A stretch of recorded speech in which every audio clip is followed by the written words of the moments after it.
ఒక చిన్న పట్టణంలో రాహుల్ అనే యువకుడుండేవాడు. అతను టెక్నాలజీకి చాలా అలవాటు పడినవాడు.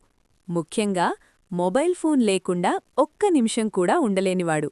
ఒకరోజు అతను సెకండ్ హ్యాండ్ షాప్లో చాలా తక్కువ ధరకే ఒక పాత మొబైల్ ఫోన్ కొనుగోలు చేశాడు. ఫోన్ బయటికి చూడ్డానికి పాతదే అయినా లోపల బాగా పనిచేస్తుండటంతో రాహుల్ చాలా సంతోషించాడు. ఆ రోజు రాత్రి అతను ఫోన్ ఛార్జ్ పెట్టి నిద్రపోయాడు. అర్ధరాత్రి అకస్మాత్తుగా ఫోన్ రింగ్ అయింది. స్క్రీన్ మీద అన్నోన్ నంబర్ అని చూపించింది. కాల్ లిఫ్ట్ చేయగానే అవతల్నించి నెమ్మదిగా చల్లని గొంతుతో "నువ్వే నా కొత్త స్నేహితుడా?" అని ఒక స్వరం వినిపించింది. రాహుల్ భయపడి వెంటనే కాల్ కట్ చేశాడు. ఇది కలేమో అనుకుని మళ్ళీ నిద్రపోయాడు. తరువాత రోజునుంచి రోజూ అదే సమయానికి ఫోన్కు కాల్స్, మెసేజులు రావడం మొదలయ్యాయి. "నన్ను మర్చిపోవద్దు, నేను నీతోనే ఉంటాను" అనే మాటలు మెసేజులలో ఉండేవి. రాహుల్ ఫోన్ మార్చాలనుకున్నా ఆ పాత మొబైల్ను ఎంత ప్రయత్నించినా ఆఫ్ చేయలేకపోయాడు.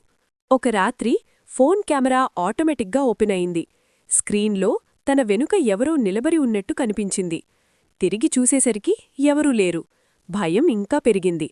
మరుసటి రోజు అతను ఆ మొబైల్ కొన్న షాప్కి వెళ్లి అడిగితే షాప్ యజమాని భయంతో నిజం చెప్పాడు.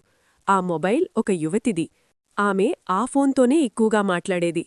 ఒక ప్రమాదంలో ఆమె చనిపోయిన తర్వాత ఆ ఫోన్ విచిత్రంగా ప్రవర్తించడం మొదలైందని చెప్పాడు. అదే రాత్రి ఫోన్ మళ్లీ రింగ్ అయింది. ఈసారి స్వరం స్పష్టంగా వినిపించింది.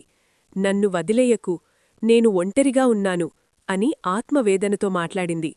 రాహుల్ భయంతో ఫోను నేలకేసి కొట్టాడు. ఆ క్షణంలో స్క్రీన్లో ఒక నీడ కనిపించి ఆ తర్వాత ఫోన్ పూర్తిగా ఆఫ్ అయిపోయింది. ఆ రోజు తర్వాత ఆ మొబైల్ మళ్లీ ఆన్ కాలేదు. కాని రాహుల్ జీవితంలో ఆ భయం మాత్రం ఎప్పటికీ మిగిలిపోయింది. అప్పటినుంచి అతను ఎవరి పాత వస్తువులైనా కొనేటప్పుడు, ముఖ్యంగా మొబైల్ ఫోన్ అయితే, రెండుసార్లు ఆలోచించకుండా ఉండలేకపోయాడు.